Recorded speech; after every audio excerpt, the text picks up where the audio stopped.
Una de las principales causas que hicieron que Sendero Luminoso aparezca con sus terribles protestas es la discriminación que se vivía en la sierra. Ayacucho era uno de los poblados más pobres del Perú. Los discriminaban diciéndoles cholos, indígenas, que eran una raza inferior. Por ejemplo, los militares llegaban a ese territorio y maltrataban a las mujeres, abusaban de ellas, también a los pobladores. Entonces, lo que quiso hacer Sendero Luminoso,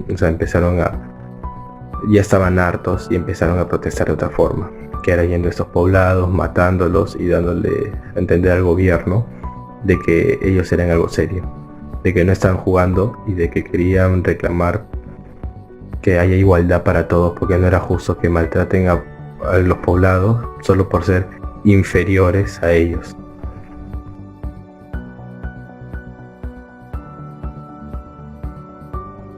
Una de las causas principales y directas del conflicto armado interno, o también llamada época del terrorismo, que se realizó en el Perú desde el año de 1980 hasta el 2000, meter ideas marxistas, leninistas y maoístas a todos los peruanos para que de esta manera Sendero Luminoso tome el control del Estado peruano bajo ciertas ideas del comunismo universal.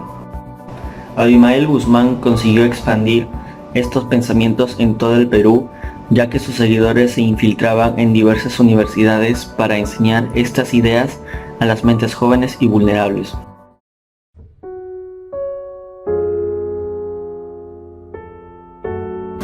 Del 86 al 90, estaba estudiando en Lima y me acuerdo que en ese periodo, a partir de las 11 de la noche había toque de queda. Y por las principales avenidas salían las tanquetas. Había muchas matanzas, se escuchaba que mataban a los campesinos a hachazos, a los bebitos los mataban de manera terrible, ahorcaban, las violaban a las mujeres. Es decir, eran un grupo, Sendero Luminoso y el MRTA era un grupo demasiado cruel en su matanza, ¿no? Entonces fuimos a Tingo María a recogerlo y toda la carretera estaba regada de muertos. De acá a Tingo María 120 kilómetros y casi toda la carretera, o sea, por tramos, ¿no? Habían muertos y que no se les podía levantar y con su sangre habían hecho pintas en los muros que había en la carretera, ¿no? En ese periodo del 89 al 93 mataron a 5 profesores, entre ellos mi tío, se llamaba Carlos Gallardo Malpartida. Lo mataron de 8 balazos delante de todos sus alumnos. Lo peor se llevaban la gente que vivía en el campo. Es por eso es que ha habido mucha migración hacia las ciudades, pues, porque los del campo estaban prácticamente abandonados a su suerte. Eso, ¿no? Realmente fue muy, muy triste y muy dura esa época.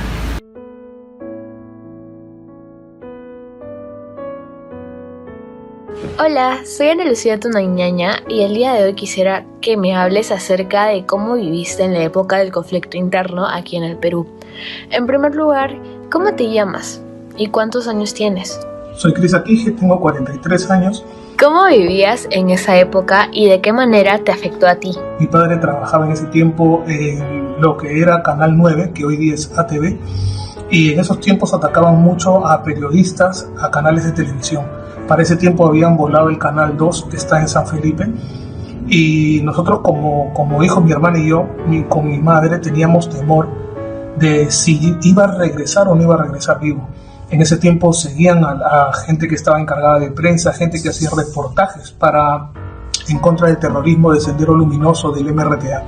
Y mi padre siempre llegaba, o tenía usualmente, no llegaba a la hora de su salida, sino él se iba y caminaba, daba vueltas a la manzana o por otros lugares para después recién llegar a casa. Esos eran los tiempos más feos, eran los tiempos de dolor y angustia.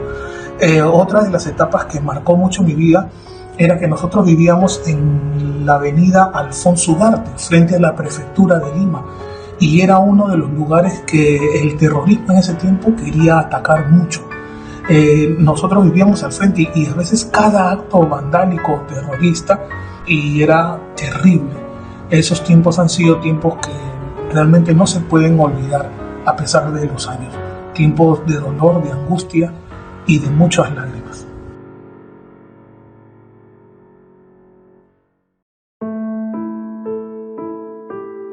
Bueno, tuve la oportunidad de trabajar en una entidad en ese periodo, una entidad muy reconocida que era el FONCODES, Fondo Nacional de Compensación y Desarrollo Social. Y yo tenía que recorrer todos los distritos donde salía beneficiado, y en ese periodo pues me he chocado con un montón de cadáveres tirados en el suelo y con su propia sangre decía: así mueren los soplones, ¿no? Era muy doloroso, ¿no? Y también en ese periodo dictaba en la universidad, entonces también la universidad era un circo, no había un control, digamos, como ahora, ¿no? ¿Y qué tan difícil fue, por decirlo así, enseñar a algunos alumnos que tenían que practicaban esa doctrina, ¿no? Por decirlo así? Te comento, por ejemplo, yo tenía clases y ese grupo de personas entraban a tu salón a la hora que le daba la gana, cortaban la clase y cantaban el himno del terrorismo. Y no tenías por qué ponerte tú en contra. Si te pones en contra, afuera, ya eras otra, ya no estabas. La primera razón de recurrir a la violencia dentro del conflicto armado interno fue que, como vimos en el inicio del video y a lo largo de este testimonio, los terroristas estaban presentes en las universidades. Sin embargo, obviamente estaba el hecho de que no todos los estudiantes o todos los profesores estaban de acuerdo con su pensamiento marxista, leninista, comunista, etc. Entonces ellos pensaron que recurrir a la violencia y atemorizar al que es más vulnerable era un modo mucho más efectivo de conseguir más seguidores, y no solamente eso, sino también de desechar a todo el que estuviera en contra o que estuviera presentando algún tipo de contenido antiterrorista. Como segunda conclusión tenemos de que ellos pensaban de que la lucha era necesaria para poder llegar al poder, y de que una vez que el gobierno dijera estas son demasiadas muertes para poder ser manejadas por nosotros, iban a cederse el poder a Sendero Luminoso para que ellos pudieran cambiar la forma en la que se regía, y iban a formar un estado con mucha más igualdad, menos discriminación, como vimos que podría ser una de las causas, y así que estas muertes y esta violencia estaría justificada para poder llegar al poder y finalmente llegar a un mundo mejor, a un país mejor.